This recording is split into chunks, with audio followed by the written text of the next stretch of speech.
Due to the graphic nature of this program, viewer discretion is advised.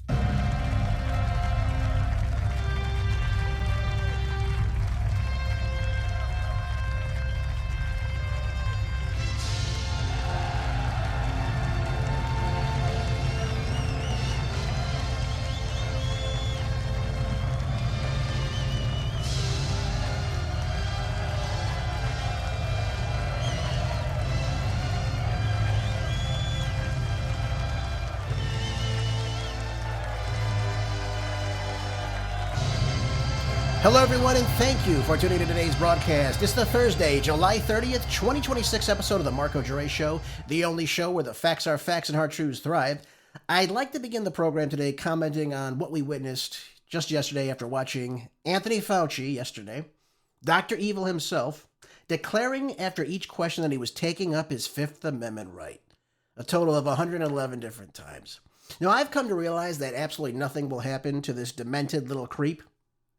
Watching this beta feminine male sit there and refuse to answer any questions as he was a public servant from 1968 till 2022, accepting zero responsibility for the pain and suffering he caused knowingly throughout the nation while he was getting rich doing so. Who the hell does this guy think he is, by the way? Julius Caesar? I mean, I really cannot believe we are in this position right now, where we have a government servant who lied to the American people, knowingly lied. It's not even up for debate anymore. He knew exactly what he was doing. And will he see justice for this? Will we get any comeuppance from this? Any consequences to a government actor that behaves in such a manner? I mean, these are the questions we have to ask ourselves. What happens next? Now, I want to play you just a short clip from yesterday. Again, I played you some clips yesterday, which was, again, appalling to me to witness something like this. Someone who obviously believes in the truth, science, and the rule of law, to see someone behave in such a manner. Here was Senator Rand Paul asking Fauci just a basic question. And this was his response. In the red folder on your table is a copy of Section 192 of Title II of the U.S. Code. Your counsel has been provided a copy as well. That section makes it a crime for a witness appearing under subpoena to refuse to answer any questions pertinent to the question under inquiry. Do you have that in front of you? On the advice of counsel, I respectfully decline to answer based upon my rights under the Fifth Amendment of the Constitution. Let the record record that the witness has refused to answer whether there's a folder in front of him based on his Fifth Amendment right. Now, we've got to talk about this part is the most important part. I want to set the record straight on this. When Joe Biden gave Anthony Fauci this carte blanche pardon for crimes in which he was never even convicted of anything of, or charged for that matter, when you accept that pardon, you waive your Fifth Amendment rights. So if he's called to testify, he actually has to participate in the hearing, which he was in. So now we're looking at contempt of Congress. Again, he was subpoenaed. He was brought in and he refused, based upon his counsel, whether intelligent or otherwise, to not say a damn word. So we've got to actually look at this. So the contempt of Congress, this has to be what Anthony Fauci did. He willfully obstructed Congress, their hearing, by refusing to comply with the subpoena, of which was legitimate to him, refusing to testify, and again, interfering with the congressional investigation on what he did during his time when he was in charge of what took place with COVID. Anthony Fauci is the face of all this. Now, there are other actors behind the scenes, don't get me wrong. I think they should be held accountable as well. But he is the face of this. This is the guy who was, again, telling people what to do, making up these recommendations, all of which were completely baseless. Telling people to stand 6 feet apart, baseless. Wearing a mask, baseless. You know, doctors at hospitals don't even wear masks to prevent the transmission of any gases in the room. That's not what they're for. They're worn during surgery, or an operation, if you will, to prevent any type of fluid from entering, obviously, the nasal cavity or in somebody's mouth, right? If something should, I hate to be graphic, but spurt out of the patient. They don't use that to stop the transmission of, air molecules. That's not what it's for. So the whole premise was completely and utterly stupid. And you would think somebody who has been in government for this long and in science in the field, they would understand this. Again, the guy has an MD. He must know this, right? You would think. You would hope so. But nothing is good enough for Fauci. Now, the other aspect I do want to address, this relates to exactly what we witnessed yesterday. When Lois Lerner did this, she permitted herself to be contempt of Congress for giving an opening statement at a House hearing in 2013. She was going after members of the Tea Party, using the IRS to target them, which again is completely illegal. And this alleged discrimination against these conservative groups seeking tax-exempt status, then invoking her Fifth Amendment right when she was called on to do so, declining to give any testimony. This is what has to happen to Anthony Fauci. Now, I know Rand Paul said yesterday that the board would meet to consider their options as to what to do moving forward. He has to be held responsible for this. He is a government employee. And I was listening to footage of him yesterday saying, I'll talk to anybody. I'll say, the science is on my side. Okay. Why was he so quiet yesterday then?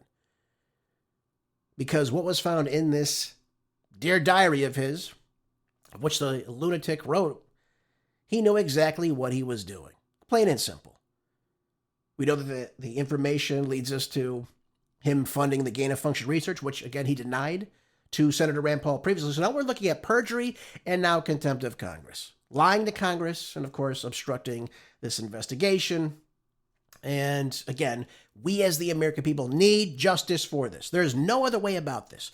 If we let Fauci slide, which, again, I pray to God we do not, by the way, and many people fear that this may happen, something is definitely wrong here. If we're allowing his, final days, earning a pension of $300,000+ per year after lying and deceiving the American people, all with his knowledge, by the way. He knew exactly what he was doing. We know that he was telling Meta, for instance, when Mark Zuckerberg emailed him saying, hey, Tony, how can I help you out of this? What can I do? Well, remember, if you put anything about hydroxychloroquine or ivermectin or taking proper vitamin supplementation or quercetin and zinc, if you posted anything about that, it was met with this big disclaimer, of course. To see the next file, you must click here. They were trying to do everything they could to shut things down, stop things that were being posted. YouTube had the same exact problem. And again, I witnessed this firsthand. I said, so let me ask you this. You're telling me there's no other alternative other than a vaccine, and that's what it was all about, to push this mRNA technology on the American people and the world, by the way. Big Pharma gets billions of dollars, our taxpayer money. The only way you get emergency use authorization is if there is no other known cure. Well, we know what the other cures are. We know that people that took ivermectin or hydroxychloroquine, they were not as likely to get this virus. People that had high levels of vitamin C in the body didn't get this. People that had high levels of vitamin D3 in the body didn't get this. People that took quercetin and zinc. I was one of the people that took the latter of what I just mentioned to you. I just stocked up on my supplements. I had high dosages of them. And I made sure I was diligent on it. I made sure I got sunlight. I made sure I still exercised, got fresh air. Basic common sense, ladies and gentlemen. That's all you really had to do with this. Now, if someone's hacking up a lung, okay, maybe you want to go in the other room from where that person is. Make sure you're sterilizing things. When you're touching a surface, make sure you wash your hands. Again, basic hygiene. That's all you had to worry about. But now this man, if you even want to call him that, lied to Congress. He lied to the American people, all while claiming to be the science, right? And you cannot question science. Anyone that studied science knows anything really can change your original hypothesis. Anybody knows that. Science can change. That's what science is. You're looking at data, you're finding new ways to explain things. That's what science is. Now, especially when you have a coronavirus with a SARS component to it that, again, you helped create in the lab. Again, look at the information coming out of the University of North Carolina, Chapel Hill through Ralph Barrick. You can look at EcoHealth Alliance, all these different things that Anthony Fauci specifically funded for this gain-of-function research for coronaviruses. And, of course, he peddles it back. He says it's naturally occurring. No way it could be a lab leak. No way. When he knew he was working on just that. And, of course, where did it originate? Right in the area where this lab was holding this type of information, these samples, and what have you. So obviously, and by the way, we later found out too that this Wuhan Institute of Virology, they were storing this in a very low security area. So it'd be much more easier for somebody to take this out, or it'd be easier to be released to the public. And of course, that's what we saw. That's exactly what took place. They were telling you it was from a, bat soup at a market or what. No, it wasn't naturally occurring. Let's put that to rest right now. Let's look at the facts. Again, I'm a constitutional conservative. I believe in the rule of law for everybody. Everybody. There's no ifs, ands, or buts about that. However, not everyone shares that same value, clearly. And by the way, I've got to talk to you about this. I can't even believe this. I watched this yesterday. I was disgusted by seeing this. President Trump made a comment in the Oval Office just yesterday about Anthony Fauci and his pardon. And again, by the way, anybody listening to this, I imagine you will shake your head as well. What he just said about this pardon now, all of a sudden, should make everybody sit there and go, something's not right here with this now. Is there something more to the story? Take a listen. Well, the only thing you can really think about is the auto pen, because the most powerful thing a president has, they say, is the power of pardon. So he was pardoned by Biden, and I respect that. I know how powerful it is. It's a very powerful, they say it's literally the most powerful thing a president has. Now, whether or not I sign my things directly, always, almost everything I sign directly. You're witness to many of them.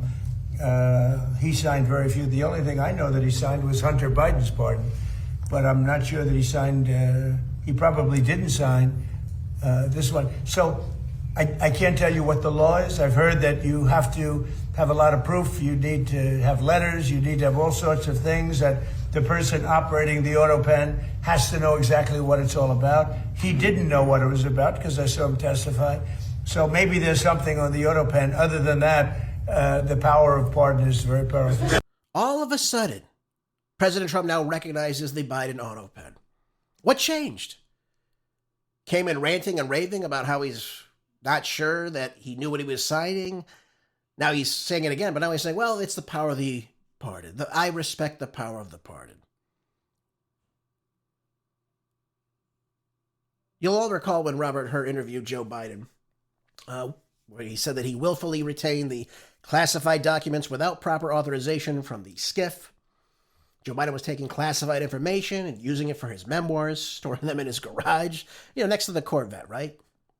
Well, Hur said that Biden was a sympathetic, well-meaning, elderly man with a poor memory. So is it possible that somebody just threw this in front of him, wrote this up for him? Obviously, Joe Biden didn't write this up. He didn't have the mental faculties in order to do so. Absolutely true. So now President Trump is going to sit there and say, okay, now all of a sudden I respect this? Remember when Donald Trump showed Mohammed bin Salman of Saudi Arabia the picture of the auto pen in place of which should have been Joe Biden's portrait, and then laughed about it? Showing another world leader this, another head of state, that we had a mentally inept president in office, joking about it. And now for some reason, President Trump believes that it's okay to give these blanket pardons to people before they've even been charged with a crime or crimes itself. By which, the way, is not how a pardon is supposed to work. You're supposed to already have been charged with a crime, given a sentence, and then, of course, you're pardoned. That's what happened with the J6 people. Right, they were charged with the crimes, and Donald Trump ended up pardoning them. Much too late, by the way, I'd have to say. But that's how it works. You don't just pardon someone. Anyone who was in the Capitol that day, I give a pardon to. You can't do that, You have to be charged formally with a crime before you can be pardoned. So there's that. And again, that just tells you everything you need to know right there. Why would you give a blanket pardon for what I believe it was from his time starting at the Allergies and Infectious Diseases Department of NIH, all the way through? Why would you do that? If, again, as Anthony Fauci has told us, he is the science. He's more than willing to testify and speak to people because the science is definitely on his side. Why would he all of a sudden accept that pardon then? Would an innocent person accept a pardon? Where are the American people that are not complacent with this crap? When are we going to say enough is enough here? We've seen this time and time again. President Trump ran on two very important policies. Number one, back in 2016, I loved it. I'm sure you did too. Drain the swamp. We want the swamp drained. We want these people that leech off the system, that destroy things, do things that are unconstitutional to be gone. Also things that don't work, by the way. And the next was, of course, to be transparent about accountability for people's actions, right? That's what Epstein was all about. We're going to be transparent about this. We're going to show you exactly what took place here. We're going to show the American people what exactly is going on. We're going to look at Doge. We're going to go into these governmental programs. We're going to tell you all about this malfeasance. All of this is very important. By the way, we were all behind it. I know I was. Well, who wouldn't want this, by the way? Unless, of course, you're trying to hide for somebody else. Neither of those two things are happening right now in America. And this is the problem with the Trump administration right now, and the fact that he's giving this a pass, all of a sudden is completely and utterly asinine, ladies and gentlemen. We want Dr. Fauci, we want Dr. Birx, Dr. Collins, Dr. Walensky, anybody else who was involved in this takedown of America to be charged should they have done anything wrong. And if they purposely lied to us and are working together to strip us of our God-given rights, as they did, they must be held accountable for this. This cannot stand. And by the way, I won't accept anything less from this administration. Unfortunately, I will not hold my breath waiting for anything to happen. But one last point I want to make before we move on. If President Trump really wants to fire up the MAGA base right before the midterms this November, and to get people galvanized to go to the polls and vote for Republicans, go after these bureau rats, right? The Faucis of the world, these swamp things, and charge them accordingly to the laws of which they broke. It's as simple as that, folks. Show the people you aren't aiding and abetting the swamp. This is what Trump looks like he's doing right now. This is a bad look for him. This is not going to get people motivated in order to go vote for Republicans if we don't do anything. We're supposed to be the opposite of that. You know, telling us the Dems are bad is not a position to run on. We know this, that the Democrats are awful.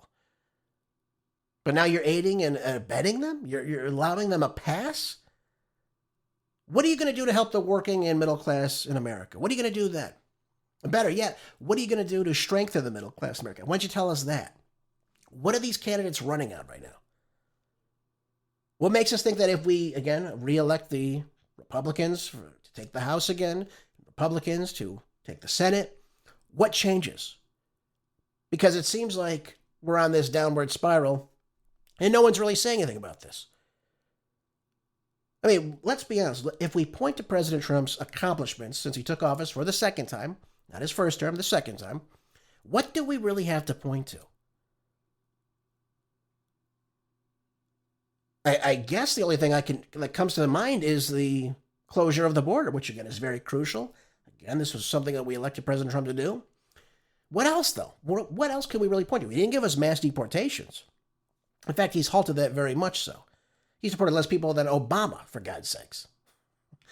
Bill Clinton. Bill Clinton got 11 million illegal aliens deported in his 8 years in office. Why can't President Trump, who ran on this campaign promise, do that at least 4 or 5 times over? Why not? We have the resources to do so. It was all in the one big beautiful bill. So why are we not utilizing this? We should be. Because again, breaking the law is something that we don't follow in this country. We don't let people break the law. We should not abide by that. You shouldn't get a free pass because you broke the law. Again, I'm trying to think of something else. Well, before it obviously was gas prices. Donald Trump did bring the gas prices down. Now they're up because of this war. A war he said he would never get us involved in. By the way, the people that are telling you, well, Trump didn't say he was going to get us into a war. I said, yes, he did. He said, if you elect me, I'll stop wars, not start them. Those were his exact words. And now he's turned his back on that part of the base, too. He's losing out on independent voters as a result of that as well. And any sane-minded Democrats who voted for him in 2024. You've got to give people a reason to go to the polls. And if you do not do that, the Democratic Socialists of America, these communists, will take over. They'll continue to take over the Democratic Party. They'll continue to win seats. And what do we have to counter that? We have nothing to counter that because our side just goes, well, Fauci, I guess, we'll respect the part. We'll let him slide. After all, Donald Trump did give him an award for his work in Operation Warp the Seed, did he not? Yes, folks, he did, right before he left office. And by the way, I do want to say this to you as well. Trump put this out yesterday. I did not see this till this morning. But early yesterday morning, he said, many more people died of COVID under the Biden administration than the Trump administration. Operation Warp Speed was a spectacular success. Ask the people who are on the VAERS report if that's a spectacular success, Donald. In fact, many say one of the most successful things ever done by an American president. Always the best thing that's ever been done before, right? Anything Donald Trump does is always the best. I mean, come on. I think him and Fauci are, two of the same, right? They're drunk on this power trip and their stance in the world and their status in the world, and they get drunk off this. They really do. He goes on to say, I overrode Fauci on this. His ideas were crazy. Really? Well, then why did you let that little pipsqueak get up in front of the television cameras and suggest 2 weeks to slow the spread? Why did you follow him right over the cliff then? I mean, Donald Trump could have stopped all this, by the way. He could have come out right away and said, we're not shutting anything down. Don't even think about saying anything like that. If you want to give some recommendations as to how to combat this, fine. We'll declare this as a state of emergency. We'll obviously look at patients that are positive with this, but we're not going to shut the country down. We're not doing that. We're not shutting commerce down. And then right then and there, I said something's going on with that as well. I still haven't figured that part out, whether Trump was compromised or what have you. I don't know. Why you would do that again in an election year when you're running for re-election for president, why you allow the economy to be completely shut down and then have these blue state governors, again, listen to Fauci, continue to ramble on things that are completely unscientific. He goes on to say, also, I said from the beginning that the virus came from the Wuhan laboratory in China. Fauci strongly disagreed, always trying to protect China. I inherited Fauci, who was there since the 1980s. But with each passing day, relied less and less on him. He made too many bad calls, like masks. Remember at the beginning, he was an anti-masker. He then switched to a super masker. In any event, I didn't let him shut the country down. Yeah, you did. Although he wanted to. I went the Federalist way and let the governors decide. The Republican governors did much better than the Democrats. Fauci was largely taken out of play, and then along came sleepy Joe Biden, who made Fauci a king. I called Biden to tell him Fauci was no good, either didn't have a clue or was dishonest. The call was well received, but sadly not acted on. Biden went on to give Fauci vast destructive power. The rest is history. President DJT. So let me ask you this then. First of all, he let Fauci run roughshod. I don't know. I remember it very clearly. We kept seeing Fauci on this show, Fauci on that show, Fauci here, Fauci there. Again, giving us his wonderful expertise, right? Wear a mask, do this, do that, get the shot, make sure you get the shot. Get 2 shots if you can. In fact, get 3 shots if you can.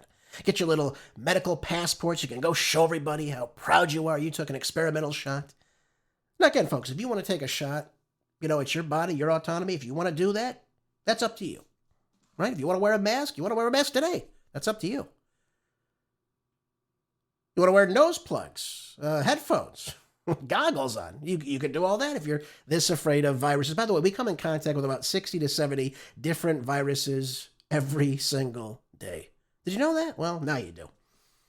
Now all of a sudden, Trump is trying to, I guess, rewrite history on this one. He literally gave him an award on January the 19th, 2021, right before he left office for his work in Operation Warp the Seed. That's what it was. So, again, he's going through, I never let Fauci do this. His ideas are crazy. I knew it was China. He didn't know it was China. Then why'd you give him an award? Why'd you even put him in front of the television cameras on day one? You could have worked behind the scenes with him and said, I'm meeting with Anthony Fauci on this. We're going to do this. But he could have even fired Fauci. Go the Federalist way? You're giving the opportunity for these blue state lunatic governors to shut down their economies, to destroy what you built in your first 4 years in office? Really? You're just going to let them do that? Again, folks, I don't understand the logic on that. But again, I don't know what more I could say to you about it. Either President Trump was, again, deceived completely, just didn't know, or he was compromised in some way to allow Fauci just to continue to do what he was doing, and stepped aside and said, well, we should be open, but listen to Fauci. Listen to this. Listen to Rochelle Walensky. Listen to these people. Listen to Dr. Birx and the acoustic guitar player Francis Collins, another lunatic, by the way, another ignoramus. God knows how these people even got through medical school. I got to be honest with you. These people are morons. For all of them to be this completely wrong with zero rationality, again, is very, very troubling. I guess that goes to show you, again, folks, the swamp just recruits more of it, more incompetence. That's all it really comes down to. All right, folks, let's move on. Let's move up to the U.S. involvement in this war right now with Iran, of course. We've got to talk about this. Things are heating up, as I predicted they would. I told you on yesterday's show and the prior show as well. I want this to end too. Trump is really, really doing himself his own disservice because he is continuing to go forth with this war. There is no change in this war. Yet we're doubling down on the previous actions we've taken. Nothing is stopping the Iranians. And I don't say that because I want the Iranians to win. I'm saying this to you because this is not stopping the Iranians. It's not swaying their position. It's not causing them to capitulate in any single way whatsoever, not even in terms of negotiations. They're not even doing that.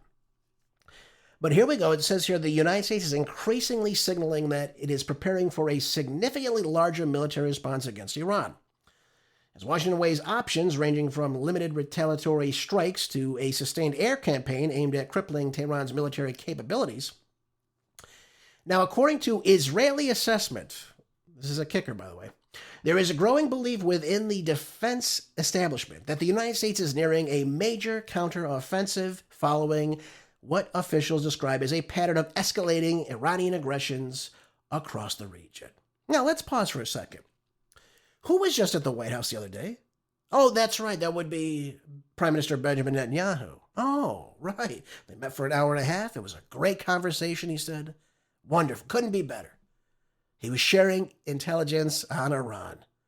Now, all of a sudden, we've announced that we're now going to up our ante. We're now going to have more days of strikes now. I just saw Admiral Cooper come out saying we're anticipating, I believe, 13 or 14 days now of strikes in a row. Again, a heavy military campaign, more bombardments. Interesting, folks. That's amazing. Now, I guess we're shocked that we've struck Iran for 13 straight days. We had a slight pause, and they decided to resume and strike some of our targets. I guess they have to wait for us to strike them in this illegal war of aggression for Israel.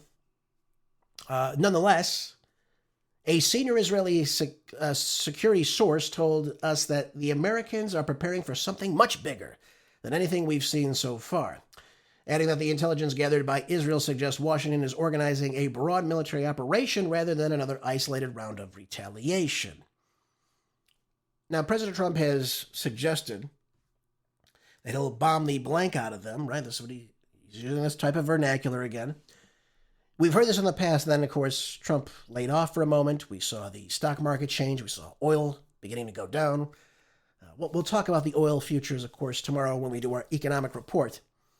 But this is, again, going back and forth. We're going on this heavy campaign where we bomb for several days. We make more threats, of course, and then, of course, we bring everything back. Then we talk about where we're in negotiations again. So are we in negotiations, or are we going to go back to just continue to bomb the hell out of them? Which one is it? Because if you're talking, you're not going to simply go and start bombing again, especially if they're desperately trying to come to the table, which I doubt very, very much. Again, according to my sources, certainly the Pakistani intelligence is saying the Iranians are not talking to the United States. They're talking to the Pakistanis. They're talking to the Chinese about this. They're not talking to the United States directly. Not at all, especially if they send Jared Kushner and Steve Witkoff, which, again, to them is just nothing more than a joke. And they understand this, by the way. I believe I said to you on yesterday's show, they're understanding the United States really cannot be trusted. And I don't say that in a positive way. I want us to be trusted. I want us to have diplomacy, and I want a proper end to this war.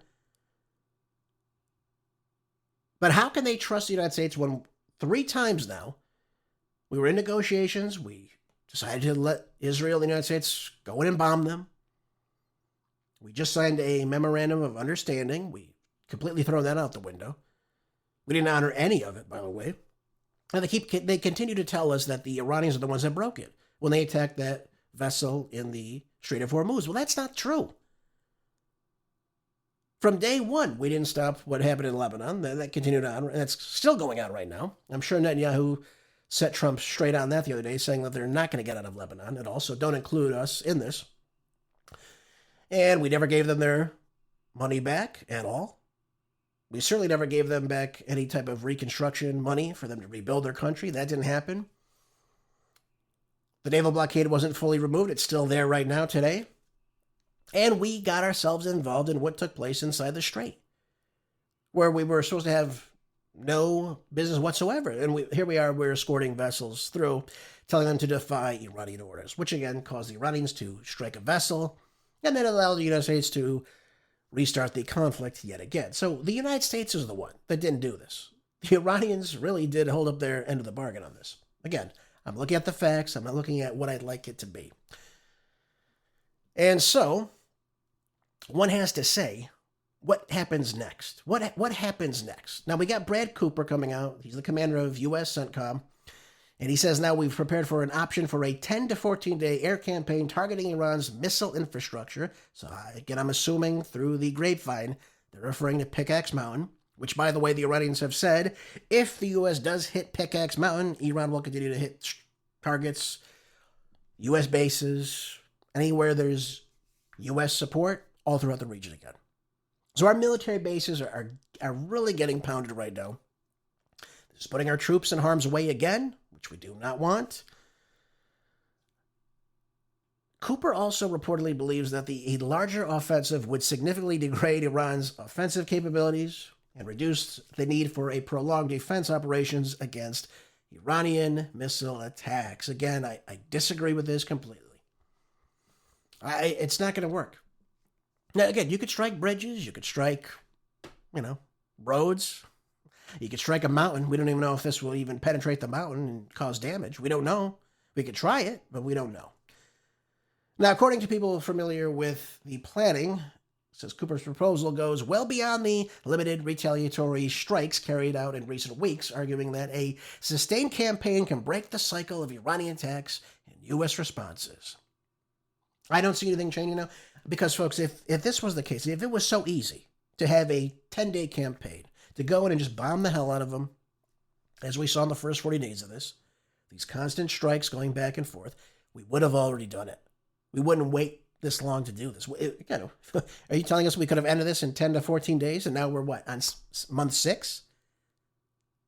So either we have a complete lack of planning, which I agree with, by the way, or we have really incompetent people inside of our military. I'll let you pick. So which one isn't and which one is going to work? And what happens if this 10 to 14-day campaign doesn't work? And then I'll ask you this. What happens in 10 to 14 days when, again, the Strait of Hormuz is continued to see traffic diminish? What happens when the Bab el-Mandeb Strait, again, continues to turn back more vessels, not just the Saudi ships? What happens then? Do we continue to dig into our strategic petroleum reserves? What happens after all this? How do we produce diesel? How do we produce jet fuel? How do we use this? Because the Iranians know, hey, the U.S. is on a timetable right now. They only have so many different missiles left that can penetrate, however many JASSMs or Patriots or Tomahawks or what have you. They know that if they wait this out long enough and the U.S. continues this rapid bombing campaign, we're going to be diminishing our stockpiles completely. And I don't think I need to tell you any further that this would obviously be a national security risk as well. Not a good thing. I think everybody would agree on that. That's certainly not anything positive coming from all this. If we're, again, depleting everything we've got in this campaign to get Iran to do what? I don't even know what. Open up the Strait? We had the Strait open. We did. And then we decided to go back into this conflict again. So which is it, to get regime change maybe once and for all? Because I don't see that happening at all. Is it to simply stop their ballistic missile program? I doubt it hasn't worked yet. Again, we even saw when Israel was attacking with us, they would strike a site, and the U.S. would as well, strike a site where these missiles were launched from. The site would be hit, and then moments later, later on that evening, you'd see, again, missiles being launched from that same thing. So I don't know how this ends. I really don't know. It either ends with the United States running out of money, running out of missiles, or running out of oil. One of the two has to happen. And obviously, if we run out of oil, that's going to be very, very bad for the U.S. economy. Because without diesel, we don't have a commerce. We just don't have it. And I'm sure this has to be in the back of President Trump's mind right now, because this is crucial to us. If we simply don't have the oil, the heavy crude that is refined in the United States, again, 70% of our refineries in the U.S. refine this heavy sour crude oil that is not coming into the United States right now in the meaningful numbers that we need it to. And we're just digging deeper and deeper into our stockpiles. Excuse me, our reserves, rather. Once we get to a certain level of that reserve, we put ourselves at risk with our military, first and foremost, because, again, we're in the midst of a war right now. If we get below 270 million barrels of oil, of essentially under an emergency faction, our military needs to be able to operate. So are we going to be at war with no oil, or are we going to have no oil for our tractor trailers, our tractors? What do we have? Our planes, how are they going to fly? How are we going to have jet fuel to fly from one place to another in this country? You are going to destroy the economy yet again if this continues on. So he should be running to the table, not, again, distancing ourselves or upping the ante with this attacks. It's not going to work. Somebody in this administration needs to sit President Trump down and just be honest with him. Likely it should be a J.D. Vance. He's probably the only one he can't fire.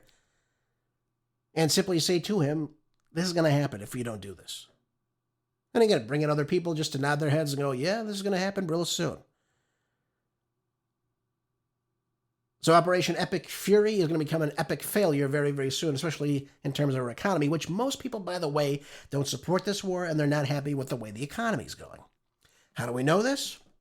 Let's take a look at the next article out of Newsweek here. It says, Trump is losing U.S. support on Iran amid renewed heavy strikes. No kidding.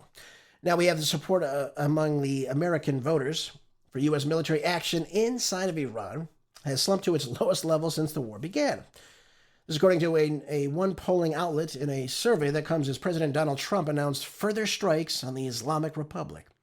A Contempt survey released on Wednesday found that just over a third, 34%, of voters now back the military action, while 60% say that they oppose it.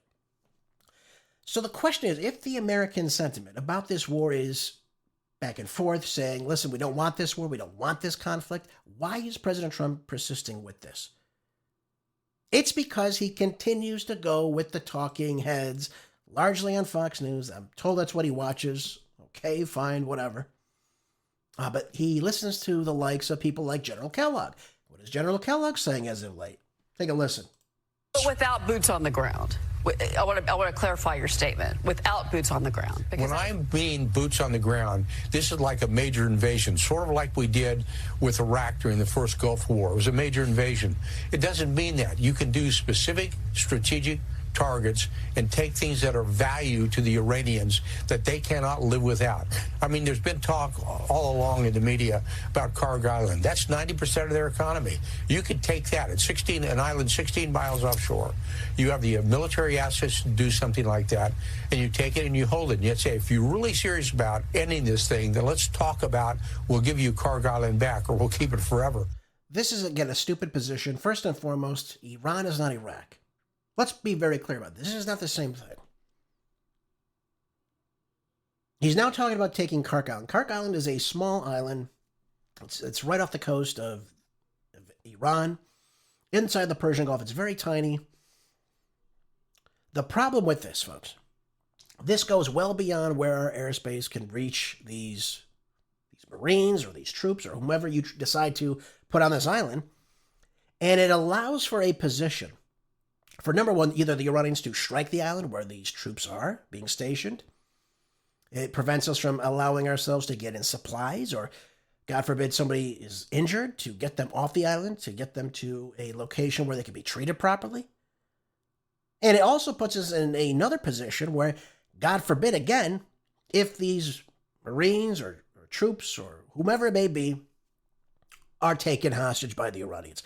That would be, again, that would be another massive blunder if this were to happen, to try to take Kark Island. Number one, he's also wrong about Kark Island.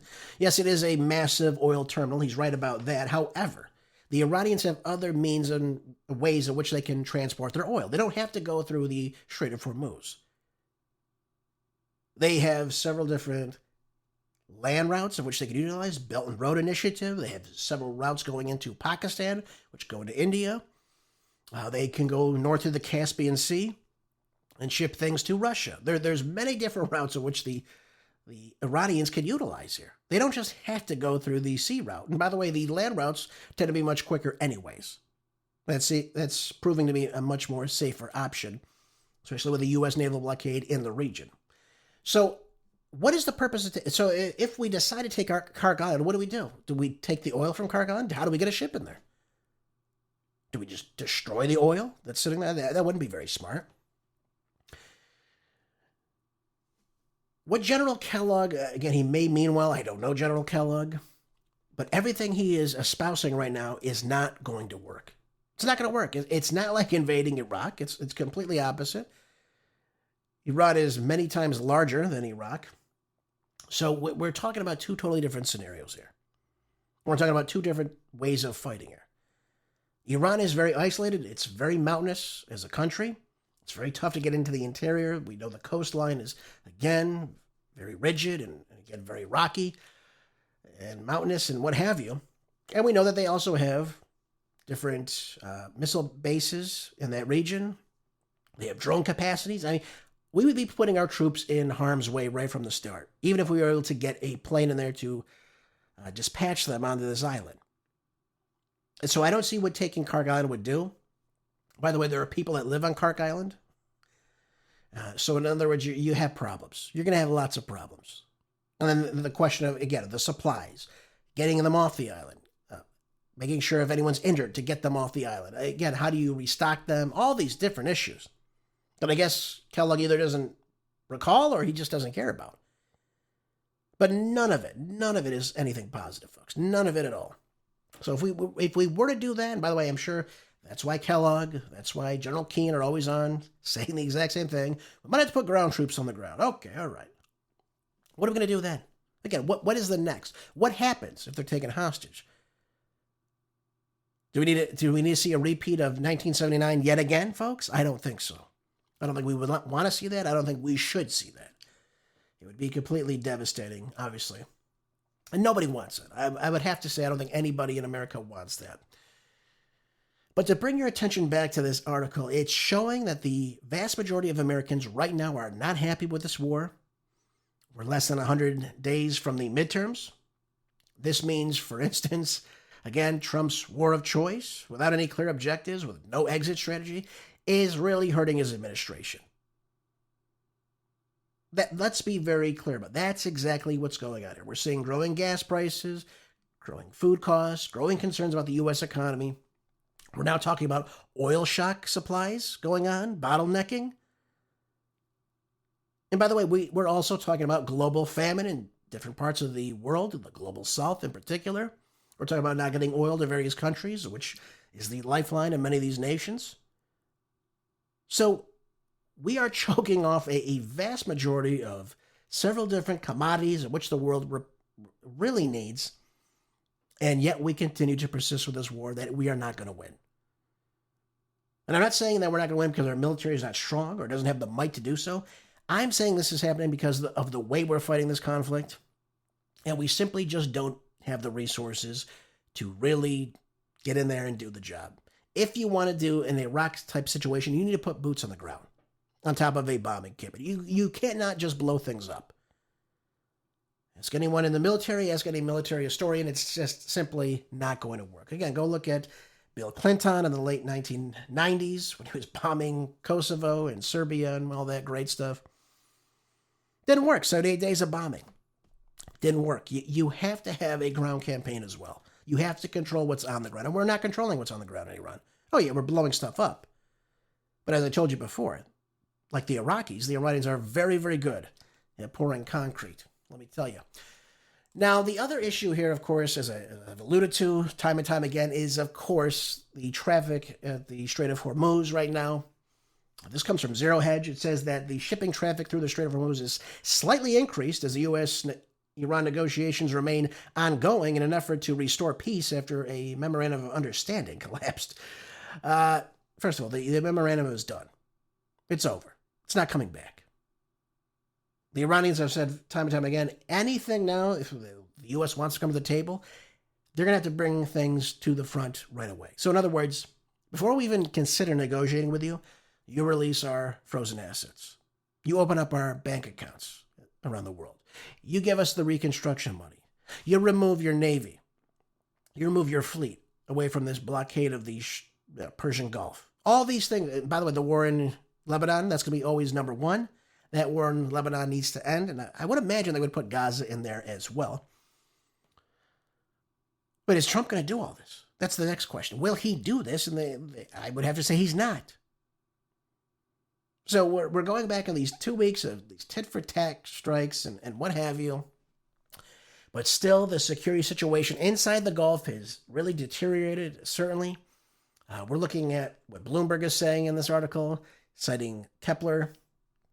Looking at this data showing that only 14 vessels transited the choke point between both directions on Wednesday, and that's up a single digit from the previous week. The regular traffic in the Strait of Hormuz roughly was about 138 to 140 vessels every single day. That's a lot of traffic.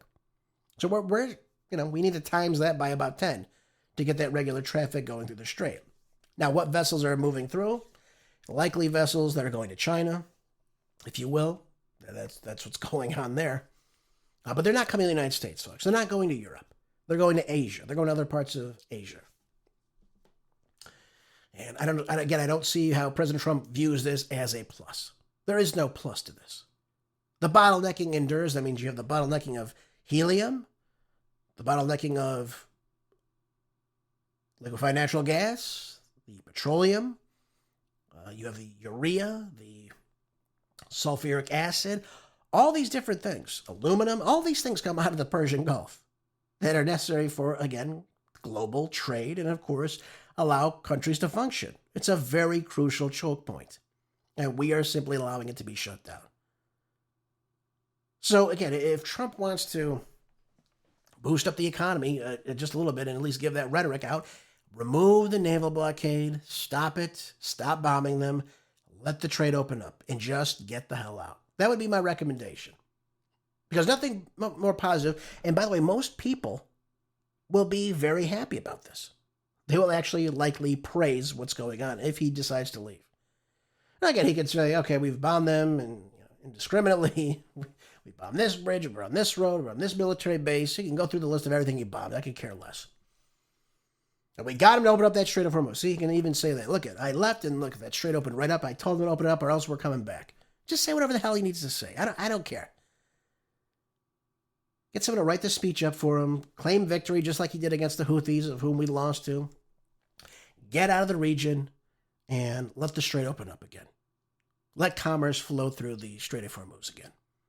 That's the way we should move forward. And then maybe someday the Iranians will come to the table and they will negotiate with us further. Maybe. I don't know. I don't know if they will. These are hardliners now that we have now allowed to be put in place. These are the people that fought in the Iran-Iraq war. So they know the United States very, very much. They understand what's going on. And now they're seeing, and now other people are seeing exactly how the U.S. is treating them. Treating them with the sanctions, the devaluing of the Iranian rial earlier in this year. And now this, again, war of aggression that has killed Iranian civilians as well. So the Iranian people have a much, much different outlook towards the United States now. And now that's only going to amplify for the younger generations. All right, I want to play you, before we move on, though, one last thing. This comes from Trey Yanks. This is him talking about, let me see here. He's talking about what President Trump was thinking about doing. Again, I wanted to play this for you yesterday. I didn't have time to. Let's play it right now, though. Clip 7. The president also talked about his meeting yesterday with Israeli Prime Minister Benjamin Netanyahu in the Oval Office. He says it was a great meeting, adding he understands now. It appears that the relationship between President Trump and the Israeli Prime Minister is strengthening. And again, the president called that meeting in the Oval great. In terms of possible talks with the Iranian regime, the president says we're going to let them keep talking. Remember, the Iranians came to President Trump after 13 straight days of U.S. bombing against Iran, asking to meet about the Strait of Hormuz and their broader nuclear ambitions. And those talks are taking place as we speak behind the scenes. And then this surprise attack launched against U.S. forces overnight. Yeah, so again, this is all about bolstering what likely Netanyahu has told President Trump and he new so-called intelligence to get President Trump back in this conflict. Yeah, this is what it's all about. And likely he'll take that information, just like he took the information prior to February the 28th. And he'll continue this campaign probably as long as he deems worthy. That's the end result of this, folks. This is going to end on Trump's terms. No one else is going to tell Trump what to do. And Netanyahu will coax him into it, I'm sure. But the end has to come from President Trump. It's not going to come from a J.D. Vance or a Marco Rubio or a Pete Hegseth. It's not going to happen from them. It's going to happen from President Trump. So he either has to understand that he's losing and there's no way to win, or that he's going to completely destroy the economy, which means he can forget all about the midterms and likely will remain a lame duck for the rest of his presidency, should that happen. We got some problems, too, in the Senate Judiciary Committee on Wednesday. They postponed the scheduled vote on Thursday to advance the nomination of Acting Attorney General Todd Blanche. The postponement was due to two key Republican senators saying that they still had concerns about the Department of Justice's controversial settlement of President Donald Trump's lawsuit against the IRS. Now, Blanche, who has been the acting attorney general, oversaw that settlement, so that's why this rift has been created right now. They also saw, for instance, creating now a now canceled $1.8 billion fund, which obviously would have compensated the allies of President Trump, and which would have barred the IRS from audits or any other enforcement actions related to the tax returns filed by the president, his family, or his business entities before the settlement was reached in May. So Todd Blanche, who obviously was Trump's former attorney, he's in this position now because people feel that he's going to go soft against President Trump and, of course, allow President to do whatever he deems necessary. That's the only way I could say that to you right now. Right? Pam Bondi was a disgrace, obviously. Todd Blanche will, again, likely do whatever President Trump wants him to do. It could be a bad thing, of course, obviously. I don't know how you get your lawyer to, again, be the leading, the attorney general of the nation and doing all these extra favors for you. And for those of you that recall his testimony, he said, I'm his lawyer, and he meant to say, I'm not his lawyer. So that definitely looked very, very bad. Maybe he'll be able to squeak through, folks. I don't know. Only time will tell as far as what the future of Todd Blanche's career will look like inside the U.S. government.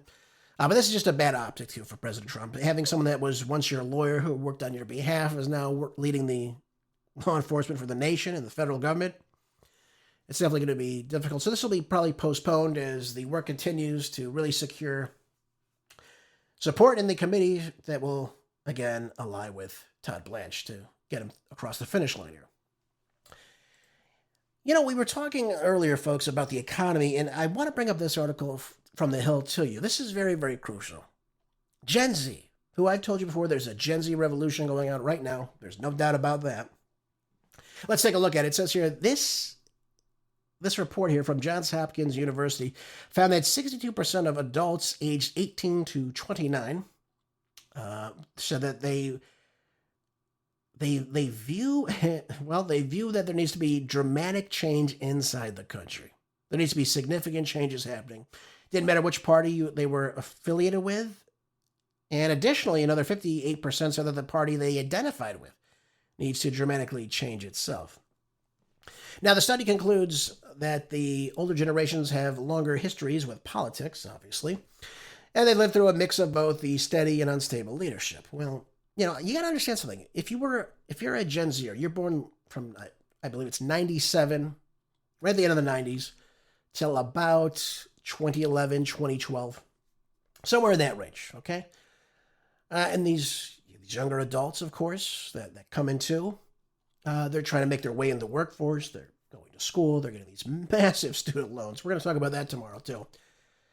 But these massive student loans they have to pay back, and the jobs that they believe that are there for them are no longer there for them. Now, there's a couple different reasons for that. One, the outsourcing of good-paying jobs is number one. But number two, of course, is you're bringing in a lot of H-1B visa holders to the country that are taking these jobs because they'll work for a cheaper price. And, these people these young adults feel like they've been, they've been hustled on this. They've done what they've been told, go to college, get this fancy degree from whatever university.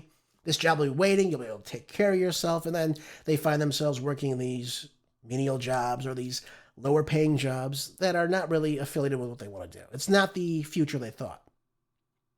And these people want to buy homes. These people want to start their lives.